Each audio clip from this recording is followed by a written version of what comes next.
I'm joined now by a cameraman who worked extensively at the BBC, and I think it's safe to say enjoyed every minute. So it was inevitable he would encounter Doctor Who more than once or twice. So I'd like to introduce Roger Bunce. How are you? I'm fine, thanks, Alex. How are you? Well, thank you. And you keeping yourself busy during all this? Surprisingly, yes. I think because I've got old now, I'm slowing down, so time gets filled up unexpectedly sometimes, but with the odd nap. But no, I seem to be unaccountably busy, but I don't know what I'm doing.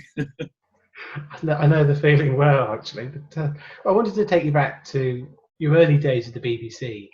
How did you first join the BBC camera department? Well, I answered an advert. I think it was in the London Evening Standard or one of those. They didn't say cameraman then, it just said technical operators, so you could be sent to sound or cameras or lighting and things like that. And because there was a large intake, that's probably why they let me in. They wouldn't have let me in then. But BBC Two was just starting up. Suddenly they needed a lot more technicians.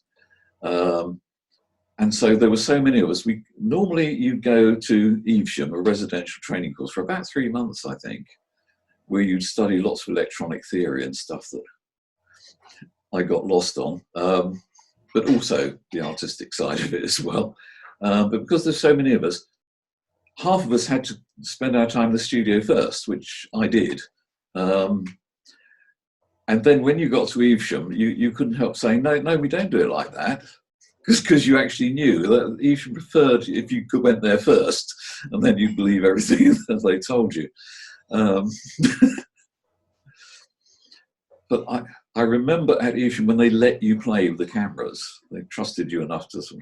One of the first things I wanted to do was to point a camera at a monitor and try and recreate the Doctor Who titles, because we all knew how they were done, and discovering all the sorts of effects you could do. But it only becomes symmetrical if you reverse the scans on either the monitor or the camera, then, because suddenly each time it goes through the system, through the feedback loop, you're mirror imaging it, so it becomes symmetrical, and you can reverse scans vertically and horizontally. So then you get a four-way symmetry. And at some point we created a whirlpool effect, and I don't really know how we achieved that, because that's not left, right, or up-down symmetry. That's sort of rotational symmetry. And I thought, we've discovered something, but having watched The Unearthly Child again, they actually used that whirlpool effect, so they'd got it before I had to.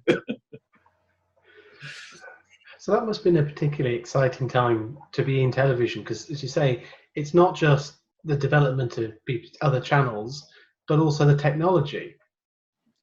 Yes, it was also exciting because there was still a huge Heath Robinson feel about the whole thing. People were still making it up as they go along. If you think about the early Doctor Who's, doing that voice on the Dalek, that was totally original at the time, and the fact that they were using a negative picture amplifier, which turns the picture negative every time the Daleks shot their ray gun at someone. I mean, terribly original. It was technology that existed at the time, but they were using it in a way that had never been used before. And I loved all that. Because I still understood it. Nowadays it's all CGI, and you think, yeah, computer did it, there's nothing there. But then you were still inventing stuff, making it up. So was Doctor Who a particularly complicated show from your point of view to work on, or was it mainly done sort of in post-production or by the vision mixer? You're confusing your terminology. A vision mixer doesn't do things in post-production. A vision mixer does things live. No, everyone was avoiding post-production in those days.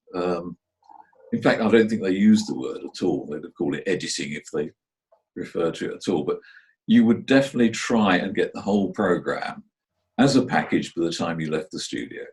The acting, the performances were done as live. And there were ways of dropping things in if you really had to. For example, on Evil of the Daleks, there are a lot of scenes where Daleks and people are time traveling. So you see a Dalek on the set and he just becomes transparent and then disappears. But think about it. How could you do that live? You can't, because you've got to have a set without a Dalek in it and a set with a Dalek in it at the same time. And that's not possible. But of course, what we did was, we call it a rollback and mix. You'd reach a certain point in the recording, you'd stop recording, and then you'd go back. So you've got to the point where there's the Dalek sitting in the set. Then you'd wind the tape back, and on the new tape, you'd mix from the recording that had the Dalek in it to the empty room, having moved the Dalek out while you stopped. So you still ended up with all that having happened by the time you'd finished recording. And so you still didn't need post-production, although it's not strictly live. So was Doctor Who quite a nice show to work on? Because I can't think, particularly, that's 67 we were talking for the Evil of the Daleks, that there would have been many productions doing that sort of thing. I think that the sheer experimental nature of Doctor Who was fun, yes, because you were constantly trying to think of ways of doing things that hadn't really been done before. And yes, it's only really science fiction and fantasy that requires that of you. Everything else, you do a lot of light entertainment, a lot of dramas, but most of the dramas are straightforward dramas. They don't have huge amount of special effects in it. It's just cameras and actors, which itself is now a lost art form, because that doing multi-camera dramas as live just doesn't happen anymore. Everything's done film technique, where it's all bolted together in post-production, and goes wrong, well, you can do it again. Whereas when I was doing it, if it goes wrong, you have to faff your way through it, as you would on theatre. It was much closer to theatre in many ways than it was to film. And the cameras developed techniques of performing alongside the actors, so that as the actors move, because you never had enough cameras to cover every possible angle the director wanted. So as the actors moved, the cameras would move, and they'd find the other angle, having arrived at the other end of that actor's move. And you develop techniques, because it started out 4 or 5 lines and it was very fuzzy. If you actually wanted to see the performance on an actor's face, you had to get in close. But you can't shoot it all in singles, so you had to find ways of getting actors close together such that you got 2 faces in the same shot. And you got those rather corny techniques on a soap opera, for example. Someone would always be doing the washing up, and someone would be over their shoulder as an excuse to get both faces pointing at the camera. And in a posher sitcom or something, it would be someone pouring out drinks at a cocktail cabinet using the same technique, Lots of things that just don't happen naturally. People don't really do it, talk like that. And the thing when people are having an argument, getting their faces so close together, they become one of those illusions where, is it a vase or is it 2 faces? You can't do that in real life, because you wouldn't be able to focus on each other. You can't get that close, but it works on telly because of that need to get people close together so you can get in tight on them without losing one or the other. It's all a con. What I like about being a cameraman is you're a con man. You're telling viewers that the TARDIS is bigger on the inside, for example. No, it isn't. And the living room in a situation comedy has a ceiling and 4 walls. No, it doesn't. How could you get the lights and cameras in? If it did, it's all a con, It's the thing I liked about studios as opposed to location as well, because other than staying out of the rain, on location, you can only really photograph stuff that's really there. Boring. The studio, it's all make-believe, it's all fantasy. You can build anything you like, Okay, the viewers have to suspend their disbelief a bit when they see the painted backdrop wobbling in the breeze, But no, I much preferred it. I like the fantasy element. I like the not real element to it all. But of course, you'd also have been there for the introduction of colour television to the BBC. How did that, and with it, the introduction of CSO, affect what you were doing? I love CSO. Before there was CSO, of course, there was what they call luminance overlay. You could key on the black or whiteness within a picture. It normally worked rather badly, because any fold in your clothing that was dark would become a hole if you were cutting out all the black elements. So you had to light people very frontally or very brightly to make it work, which it still didn't really. But we used it on Evil of the Daleks, I remember. There was a scene when people are sort of converted into Daleks, and later Daleks converted back into people. and they're going through this sort of doorway. The doorway was a sort of a bit of a model on a caption card, and that was superimposed over the person, and then they used luminous overlay to put the person in the doorway, and then they had what they call a ripple effect generator, which could make the picture wobble, famously used when people are going to a dream sequence or something. And what happened next? Wobble, wobble, wobble, go to flashback. But they used that same effect to make people wobble as they were converted into Daleks or back into people, while the doorway around them didn't wobble because that was put there by luminous overlay. So again, at its time, very original. I mean, corny now, but You say it worked for the time, so it's only retrospectively it perhaps jars a little. Yes. I mean, a lot of things, because they're so successful, become too well known, and then think, "Oh, I've seen it, done it." But when it was first done, very original. Actually, Evil of Daleks reminds me of something else. Was it that one? No, it's Web of Fear. Beginning of the Web of Fear. The TARDIS has taken off, but the doors are open, and everyone's getting sucked out into space. Do you remember that sequence? And to do that, we had a thing called Puma, periscope upper mirror attachment, because you couldn't get very high shots or very low shots in those days. Everything was on big heavy cameras on mountings. You had a pair of mirrors to use as a periscope, and for a very low shot, you'd have the big mirror on the front of the camera mounting the pedestal, and you'd have a small mirror on the lens. Now, what they found was the small mirror on the lens, if you didn't set it up quite at right angles, if you set it askew, then it had the effect of making the scenery do that, which was something, again, you couldn't do with big, heavy cameras. So they used that to make the TARDIS look as though it was sloping off, and then Jamie and co were sort of desperately clinging to the control panel, and Jamie was walking along the wall, lots of heavy acting to make it look as though they were about to be sucked out. But the only problem with that is you could put the set straight again. You could go just by rotating that lens on the front of the camera. But to shoot like that, the camera wasn't looking at the actors. It had to be looking off at 90 degrees. The actors were over there, and you were looking there, because you were shooting through a 45-degree mirror.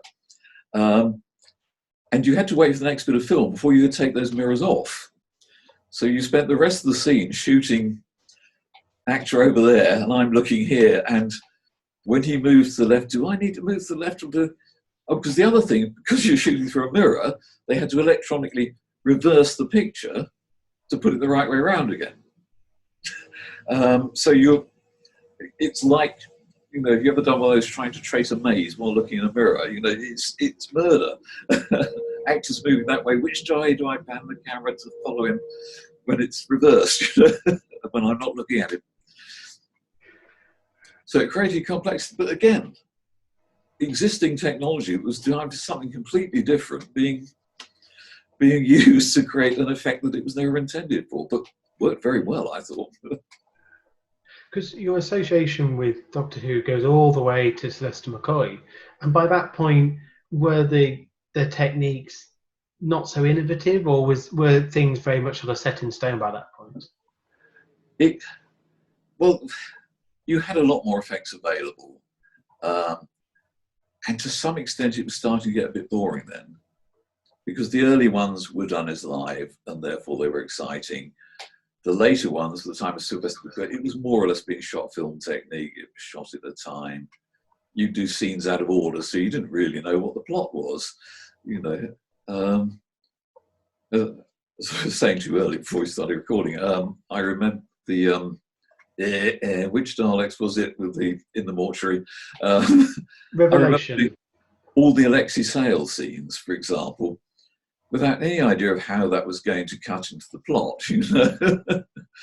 Poor Alexei Sales gradually cracking up and going madder and madder, trying to entertain dead people, which I found a bit weird anyway. But yes, no, after a while, and I think some of the early plots were, if you like, definitive plots. They're plots that stand for all time. Later on, you've done all the easy plots, and so you have to make the plots a bit more complicated. And that often makes them slightly less interesting. I don't know. I can sort of see why Doctor Who wound down and went away, because really you needed a lot of brains to think of new ideas for Doctor Who, and they were running out, unfortunately. So I'll stick with the classics. I'll stick with the Tom Bakers and the John Pertwees. Because of course, you know, you worked with Patrick, with John Pertwee, Tom Baker. How different were the shows to keep coming back to with that change of Doctor and I worked with William Marple as well. I'm really that old. The only one I did with him was the Massacre, which was one of the historical ones, not a science fiction one, where he played two roles. He was an abbot and he was the Doctor. I mean, I was very, very junior sprog then, so my contribution was probably virtually zero, just pulling cables about. But I was there in Riverside Studios. We did that before it moved to Studio D, Lime Grove. Yes, what was the question? Sorry, got off at a tangent. So with the change in Doctor and companions, did the show feel very different each time you came back to it? Because, of course, you know, you'd be working on 5 or 6 different shows in the course of a fortnight. Yes. Oh, yes. I mean, because Doctor Who is just a day in the studio then. Because generally speaking, half an hour took a day. An hour-long drama took 2 days, and a 90-minute feature-length play would take you 3 days in the studio. Nowadays, it takes even longer because they're doing shot at a time and not doing it live. But did it change? Not a lot. Not from my point of view. Obviously, they're playing different personalities, but that doesn't really affect the camera work terribly much. I remember when it was announced that John Pertwee was coming, and I thought, fantastic, because he was noted as a comedian, really, or as a comedy actor. And so I thought, oh, right, Doctor Who's going to get really funny now. I want a humorous Doctor Who. He played it ever so straight, didn't he? Which came as a surprise. This very serious. I remember the Silurians. He's lamenting the fact they've blown up the Silurian caves. Shouldn't have happened. The Brigadier's a bit of a hard-nosed baddie at that point. And you think, where was the comedy I expected? And then, of course, Tom Baker comes in, and suddenly there's the comedy. There's this. I think he has to be my favourite still, Tom Baker, because he was just wacky and zany, and it always seemed to me Doctor Who should have a touch of the other. He shouldn't be too human. He is an alien. Remember, he's an alien. Don't get him too personally involved with the assistants and things like that. That shouldn't happen because they're different species. So my favourites, I think, of the tradition are Tom Baker because of the wonderful manic stare and the rest, and just the total eccentricity. And Matt Smith, because Matt Smith also he's got an odd face, basically, let's face it, but it's just right for the Doctor. And he had a wonderful way of controlled panic. I thought he was marvellous at that. Are those seagulls? And they're obviously pterodactyl. Let's hope so. He is obviously panicking like mad, but trying not to show it. And he gets both levels of performance over in a few words. It's wonderful. Yes, and the other thing they had, because you didn't associate them with any other role.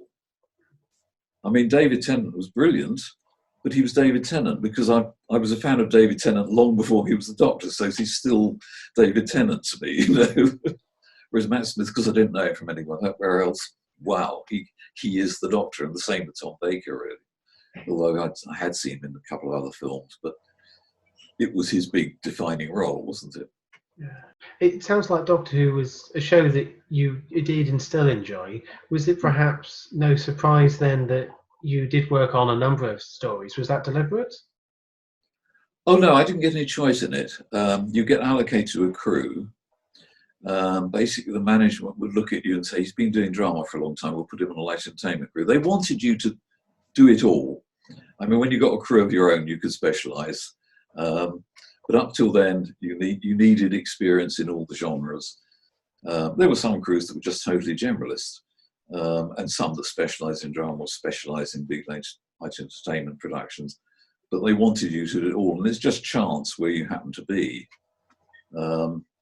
Later on, I did manage to wangle the system enough, because I love CSO and things like that.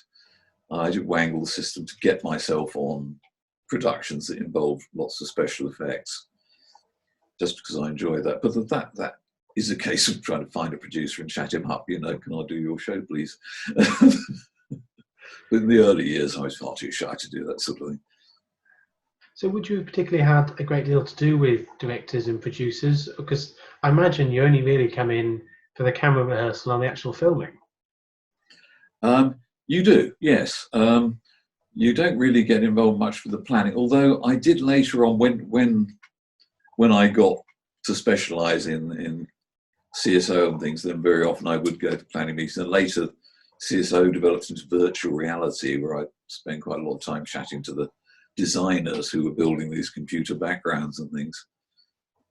I actually discovered something.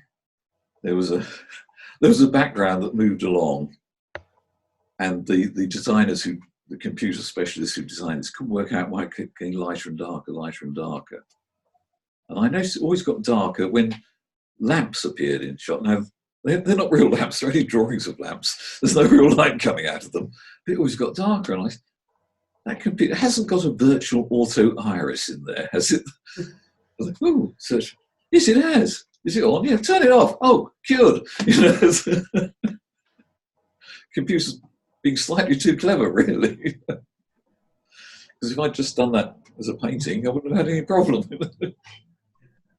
So did that interest in CSO also lead you to be involved within model work, or was it strictly studio work? Oh, strictly studio work, yes. I mean, I'd love to have done the painting myself, because that's one of my hobbies. But one of the lovely things, I mean, the early CSO, the backgrounds were just paintings on caption stands in the studio. And the nice thing about that was you had so much more control over the composition of the shot, because you could frame the actors you like, and then you could go to that camera and reframe it on the background. I mean, obviously it's within limits, because the background can't have jumped from one shot to another, but you had much greater control over the composition of the picture, which is what cameramen are interested in, because you could effectively move the scenery anywhere you wanted it. Because something like Pyramids of Mars, towards the end of the story, you have a combination of the physical set, the sort of the pyramid on Mars, but also the sort of moving CSO backgrounds. So that sort of moving background, that would be a live effect that you are physically mixing then? I can't remember that bit. I remember using CSO to, the coffin that was the time portal, as it were. You'd have patterns. Not sure how they generated those patterns, but they were sort of projected into the coffin, weren't they? We must have had a recording break, take the lid off. Just have a blue bit. What I really remember about that was Bernard Archer having to do a whole scene backwards. You remember that bit? You see him in one getting shot, and then you see the whole thing reversing, where the gun smoke disappears into him and the bullet hole disappears. But of course, everything leading up to that, he'd had to do backwards. And if you watch, you can see a sort of smirk on his face as he's going, thinking, this is ridiculous. You can see that he can't lose that from his face.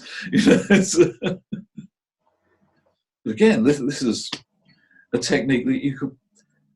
I'm now wondering at what point you could play videotape backwards. That was probably still a new thing, oh, look, we can do this now, let's use it. Fantastic, So by the time you came to work on Star Cops, were you using a lot of the early Doctor Who techniques? You trialed it there and now could put it into practice? I think a lot of the Star Cops, I remember a lot of it was just physical reality. You weren't using much CSO and things. And a lot of it was on space station things, so it was just a regular drama. I do remember having a vast space capsule in the studio and men in spacesuits on Kirby wires, sort of trying to investigate it. And I know the director said he was shooting all terribly close.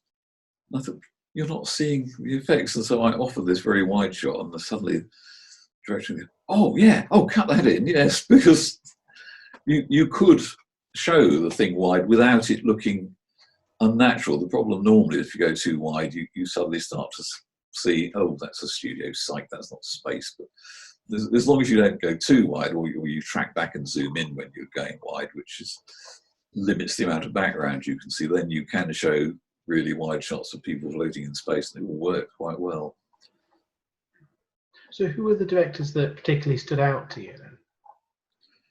The directors, well, I remember Chris Barry because I'm accused of looking like him. I look like him as he was then now, I think. And I think it was when we were working at Lime Grove, because there's a fairly small canteen there, you'd often, most of the time, for a cameraman, the director is just a voice in headphones, and you are struggling to do what he wants, or tell him, might it be better if, but most of the time you're just trying to do what you can. But the small canteen at Lime Grove, you actually got to sit with the producers and chat to them about the show over lunch and things, and so Chris Barry sticks in my mind, and I said his name earlier and it's gone, this is my memory. The one who was there right from the beginning, I think he was floor manager on the very first, Dougie Campfield. And I just liked them, they were really nice. I mean, a lot of drama directors are very, very nice people. On light entertainment, you sometimes get shouty directors, who I don't like, but I think in drama, because you're so up against time limits and things all the time, you have to cooperate. There's no room for egos. You're all working to a common end, and you have to be friendly. Even if someone does shout at one point, they'll apologise immediately or buy you a drink in the bar afterwards. You know, it's Barry Letts sticks in my mind a lot as well, because I did other things with him. I did EastEnders with him at one point, and a version of Alice in Wonderland that he directed. And again, that was using a lot of very new techniques and superbly made models. Yes, when he spoke in quite a stiff sort of way, very precise in the way positions he wanted cameras and things. Very, very nice guy behind that surface stiffness. And I credit him and Terence Dix with my son's education. Yeah, my son was had a lot of difficulty reading and writing, and I'd take him into the other room and sit down with him and try. We read alternate pages of a book, you know, and I'd tear my hair out as he struggles for words. I mean, he's very young there, and then I'd read the other page. But he wasn't interested in most of the books I wanted. The only books he would read were Doctor Who. And mostly written by Barry Letts or Terence Dix, you know, so I credit them with, because he went on to become a Cambridge academic as he is now, you know, so it worked. And how it started, I told you the story. The Androids of Tara, I didn't work on it, but my son was about 4 or 5, and I took him to TV Centre for a look round. And I took him to play school, and all the cast came running out to try and make a fuss of him. And he hid behind my legs and wouldn't come out, and was ever so shy. I took him to Blue Peter, same thing. We walked into the Green Tea Bar. There in front of us is Tom Bacon, the floppy hat, the long scarf, drinking BBC tea out of a BBC cup. And my son suddenly abandons me, just goes striding over to Tom, greeting him like an old friend. And Tom, hello, young man. What's your name? Wobbin Bunce, he says, because couldn't manage R's at that stage. Would you like a jelly baby? So he has a jelly baby. And I think they put something in that jelly baby. I really do, because he was a Doctor Who fanatic from then on. Well, he must have been beforehand, of course. But certainly the golden age of the BBC, and I think television as well. At the time, you know, there was so many well-known series coming out of the BBC. Did it feel particularly special, or was it just, you know, the day job? It was the day job, really. Some you enjoyed more than others. I mean, be honest, it was a hobby I got paid for. You couldn't help enjoying it. And not for the reasons that, you know, the average member of the public, oh, you meet all these celebrities, because that you don't get to meet them really, because cameramen are always hiding behind a big metal box and they're at the front. You know, if they're looking nervous, you smile around the side at them, try and cheer them up. But other than that, there's not a great deal of interaction. But it's just fun. You're creating things. And I say that the Heath Robinson quality of it was part of that, because you're contributing to making up new ways of doing things all the time. When something doesn't work, you say, hang on, if I do it this way, oh yeah, that's... and later on, of course, well, you can do it in a computer, you can do it in post-production, it'll work. Whereas then you had to get it right by the end of recording, and that was a challenge, and it was nerve-wracking, and it was incredibly tense, and you could get really screwed up about things. But when it worked, it's elation. You know, there's positive stress and there's negative stress. Positive stress is the one that, you know, you run desperately for a train, you actually knackered yourself, but you get on it. And then you feel good. And all that stress just evaporates somewhere, I don't know. The alternative, you run for a train and you miss it, and you're still completely knackered, and that it doesn't go away. I don't know why. I don't know how that works, but it was positive stress. Later on, you got a lot of negative stress from management, because you can't do anything to make that go away, whatever you do. And in those days, management, I think themselves were geared up for wanting to make programs, which is what the BBC was all about. How different were things like light entertainment or, you know, EastEnders to work on? Did each department and genre have a different way of working, or was it perhaps just the schedule for the filming? I think there are differences between light entertainment and drama, but I think most of the differences come with the individual director and how he wants to do things. I say you don't really get to know them as people, but you do get to know the different techniques they use and the way they like to do things. But yes, I didn't really care for light entertainment, if I'm honest. As I say, there are lots of egos sloshing around, but they have a lot more time to do things in light entertainment. Whereas I'd like to be pushed all the way. Otherwise, I'm a naturally lazy person, I think, if I'm not being pushed along by the sort of rate of things. That was the nice thing about the television centre as a whole, because it was so efficiently designed for the flow of people, scenery, equipment.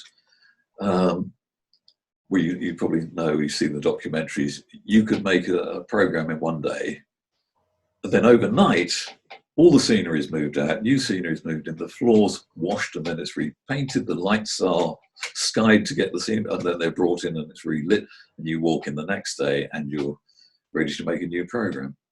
The one occasion that didn't work, I'm interrupting my own story. I was going to say, the sheer excitement of moving at that pace gets you going as well. It really does. The one time it didn't work, we probably know this one, was on Robot. We'd been working on Robot during the day. We go home. I swear this is true. I think it probably was against it, but my memory definitely says it's true. We went home. We came back in the next day, same studio, to do Blue Peter, and the Robot set is still there because there'd been an strike by the overnight scene setters, and so we had to do Blue Peter and the Robot set, which personally I thought was fun. And I think people like Billy Baxter, they made the best of it. You know, they featured it because it started off with Peter Purvis stepping out of the TARDIS, and he didn't say that he'd done that before, though of course we all know he had. John Noakes coming out of a big hole in the ground, I remember. But I mean, as they complained about it, but you know, it was great because suddenly let's have a look behind the scenes at Doctor Who, kids. You know? Is there perhaps one series or job that was either the most enjoyable or the most challenging from your time at the Beeb? One series? Oh, I don't know. I mean, challenging and enjoyable to me go together because I like that. As I say, in later times, I really liked the overlay epics. I enjoyed working on Hitchhiker's Guide to the Galaxy, for example. Sad to say, it can never live up to the radio, of course. And I'd have to admit the best bits in it, let's face it, were the computer animations, which I didn't do, which is a great shame. But And isn't it a shame that computers no longer have green screens with letters that appear one at a time? You know, because that should be immortalised, shouldn't it? But I love working. There was a particular production team I loved working with. Andrew Gosling was the director, and Ian Keel was the producer, and they made these. Do you remember Jane, the comic strip? It was a Daily Mirror comic strip about a girl who was constantly falling out of her clothes. But they were comedies, and they made a television comic strip where the people appeared in comic frames and they were sort of processed and things. And that was huge fun to do. And they also did a big epic called Pirates, spelled with a Y, which was all sailing galleons and pirates swinging on ropes and, you know, every pirate cliche you can think of. And you suddenly realize if ever you have a problem with an actor who is underplaying, you can cure it by putting him in a pirate suit. Because the instant you put an actor in a pirate suit, they go way over the top. They can't stop themselves. And it was wonderful to behold, because this was deliberately pirate cliches, you know, and a pirate comedy. Well, I think on the joys of overacting as pirates, I think that's a great note to just say thank you very much for your time, Roger. It's been lovely to talk to you about just some of your work. Thanks, Alex. It's lovely to see you again with a beard, because I think all handsome men should have a beard. I couldn't agree with you more.